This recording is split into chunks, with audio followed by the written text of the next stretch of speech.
This one. I'm not sure what that one is. I wouldn't eat it. That's a kale. It's okay. It's okay. I'll give you one. I'll give you one. There we go. Yum. Where is it? There you go. Yeah. Of course, no washing. But the tomatoes haven't gone red yet, so they're all green. All of them are still green. And yes, they're too heavy for this, as you can see. So next year we need a little bit stronger support. And the rain has returned. I'm sorry, I'm laughing, but the truth is it's horrendous. I'm feeling really sorry for all the farmers who are actual farmers around, because this is not a weather for harvest. But yeah, look at that.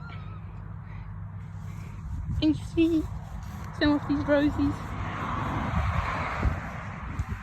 And there's sunflowers, but they're all trapped down at the moment.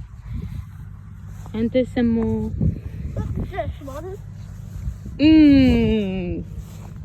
Grandma has to answer that question for you. Miriam, they're still green. Go on, put them into the bag then, okay?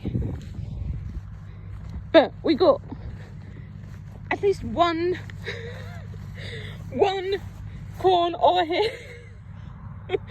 And a sunflower. And we got some sunflower seeds in here. So Mommy, hopefully next year. Okay, you see a spider. Hopefully next year we'll get some more stronger ones.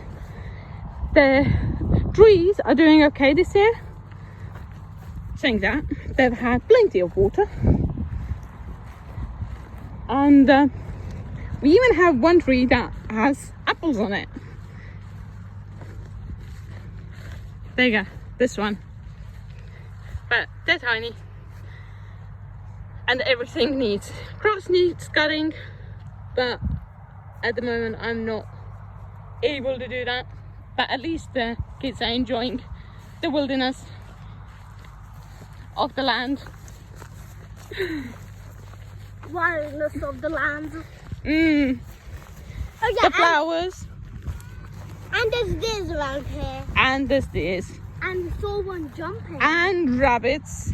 We've seen rabbit jump. Yeah. Right, I'll see you guys.